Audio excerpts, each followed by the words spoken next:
अध्यक्ष महोदय जी, मैं आपकी बहुत धन्यवादी हूं कि आपने मुझे चुनावी सुधारों पर बोलने का मौका दिया है, खासकर इसलिए क्योंकि मैं एक नई सांसद हूं, मुझे दूसरों का नहीं पता उनका कैसा अनुभव रहा, लेकिन पिछला ये 1 साल मेरे लिए खासकर विपक्ष से रिलेटेड जो है बहुत ही ज्यादा चिंताजनक रहा है। एक तरह से ट्रॉमेटिक मैं इसे कह सकती हूँ। हर दिन इन्होंने यहाँ पे तमाशा किया है, हमारा दिल दहल जाता था इनको देखकर। एसआईआर ये वेल में उतर जाते थे। यहाँ पर इन लोगों ने डराना, धमकाना, धक्का मुक्की, ऐसा कोई इन्होंने किसी तरह की कोई बदतमीजी नहीं है जो एक भी दिन इन्होंने संसद भवन चलने नहीं दिया। हम जनता के प्रतिनिधि हैं, हम यहाँ पर उनकी आवाज लेकर आते हैं, हम कुछ सीखने आते हैं, हम नए सांसद हैं। इन्होंने संसद अगर पिछले 2-3 दिन को छोड़ा जाए तो साल पर शायद ही थोड़ा चलने दिया है।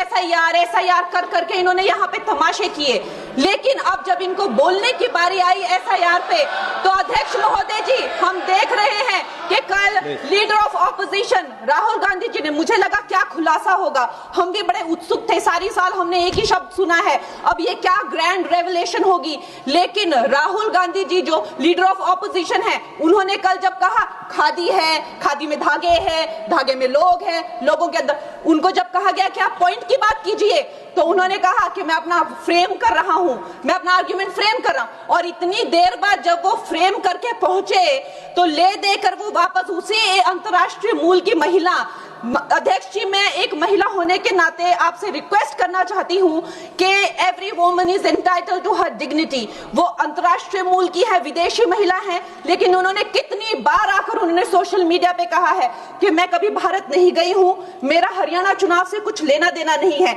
लेकिन फिर भी ये लोगों ने बिना किसी ठोस सबूत के उनका यहाँ पे फोटो बना के उन्होंने उनको उछाला, यहाँ पे उनकी तस्वीर उछाली यहाँ पर एवरी, और यहाँ पर ब्लैक कार्ड यूज करना भी अलाउ नहीं है। इन्होंने फिर भी नियमों का उल्लंघन किया।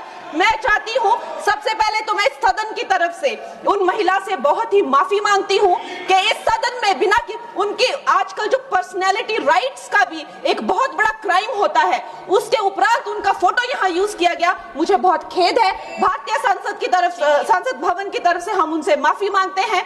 और ये देखिए महिलाओं का हमेशा ये अपमान करते हैं, लेकिन हमारे प्रधानमंत्री चाहे बेटी बचाओ बेटी पढ़ाओ हो, महिलाओं को शौचालय देने से लेकर, महिलाओं को गैस देने से लेकर, महिलाओं को जो है वो छात्रवृत्ति, न जाने कितनी ऐसी योजनाएं हैं। कांग्रेस वालों शायद तुम लोग ये समझ नहीं पा रहे हो, ईवीएम्स हैक नहीं करते हैं प्रधानमंत्री लोगों के दिलों को हैक करते हैं। और ये लोग दुहाई देते हैं कि वो जो पुराने जमाने के दकियानूसी, वो जो चिट कागज पे लिखकर जो मतदान होता था वो सबसे अच्छा था। ये लोग भूल गए वो दिन, आप लोग भूल गए वो दिन। इंदिरा गांधी वर्सेस राज नारायण का केस, उसको जो है इतिहास में The case that shook the nation के नाम से जाना जाता है। उस पर मैंने एक फिल्म भी बनाई हुई है।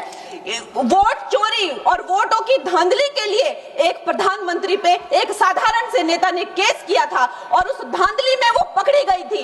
हर उनका जो आरोप है उसमें सच सिद्ध किया गया था और रातों रात उनको कुर्सी छोड़ने के लिए कहा गया था और रातों रात जो है उनको ये आदेश दिया गया था कि आगे इतने सालों तक आप कभी जो है वो चुनाव लड़ नहीं सकते। ये धांधलियां इन्होंने करी हुई है और ये जो है उस टाइम के बैलेट बॉक्सों को उठाकर ले जाते थे ये लोग, और आज कहते हैं कि इनको ईवीएम्स जो है वो हैक हो जाते हैं। अध्यक्ष महोदय जी मैं इनको याद दिलाना चाहती हूँ, प्रियंका गांधी जी कहती हैं कि छोड़ो पुरानी बातें, हम पुरानी बातें नहीं करेंगे, हम पुराने लोगों के बारे में नहीं बोलेंगे।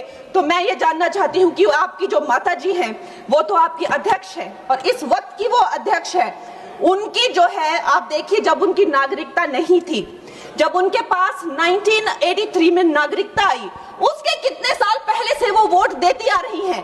तो ये जो इनका जो परिवार है, एंटाइटलमेंट से जो ग्रस्त ये इनका परिवार है, ये प्रियंका गांधी जी को भी याद रखना चाहिए। चाहे आपका भूतकाल हो, चाहे आपका वर्तमान हो, आप सब लोग, चाहे ईवीएम हो या चाहे कागज पे लिखा हो, जब आप लोगों के चरित्र में जो है किसी तरह की मर्यादा नहीं है, आप लोगों ने कभी भी इस देश का, यहाँ की कानून व्यवस्था का, संविधान का कभी आप लोगों ने सम्मान नहीं किया हुआ है।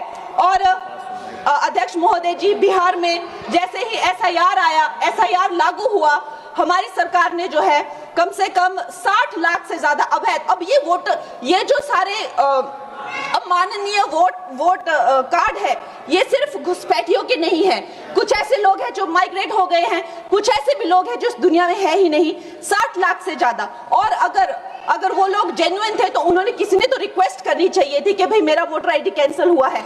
उसके उपरांत जो है 21 नए वोटर आईडी जो है उन्होंने दिए हैं। और इस तरह का एक माहौल बना बिहार में कि आज तक की सबसे ज्यादा वोटिंग जो है 67% वोटिंग हुई। नागरिकों में ये उत्साह जगा कि जो है इस तरह की जो क्लेंजिंग प्रोसेस है वो होना चाहिए। मैं एक देशभक्त होने के नाते अध्यक्ष महोदय जी, मैं ये प्रपोज करना चाहती हूँ कि हमारे देश में जो है हमेशा महीने 2 महीने बाद हमारे जो शीर्ष नेतृत्व हो गए, सारे अधिकारी हो गए, हमारे जितने भी रिसोर्सेज हैं, हम लोग उनको हर महीने 2 महीने में इलेक्शंस में जो है पुश कर देते हैं। इससे हमारे देश का बहुत ही भारी नुकसान होता है। और मैं ये चाहूंगी कि 1 नेशन 1 इलेक्शन, जो नरेंद्र मोदी प्रधानमंत्री जी जो कहते हैं कि एक वोटिंग जो है डेमोक्रेसी के उत्सव के रूप में, जैसे कि दिवाली होती है, होली होती है, उस रूप में मनाया जाए। क्योंकि ये सिर्फ सरकार का ही नुकसान नहीं है, 10,000 करोड़ से ज्यादा का जो नुकसान होता है सिर्फ वही नहीं है, लेकिन मुझे लगता है कि धीरे धीरे हमारे जो नागरिक भी है उनमें जो वोटिंग फटीक है, बार बार उन्हें जागरूक करना, बार बार कई जगहों से जहां वो काम करते हैं वहां से उनको ट्रैवल करके अपने नेटिव प्लेसेस पे आना और बार बार मार्केटिंग करके, it is exhausting for the whole ecosystem. तो मैं ये प्रपोज करना चाहती हूँ कि 1 नेशन 1 इलेक्शन को लाया जाए। और ये जो भी हमें जिस तरह की जो असुविधा होती है हर महीने 2 महीने में इलेक्शंस की, उससे जो है हम बच सकते हैं। जय हिंद।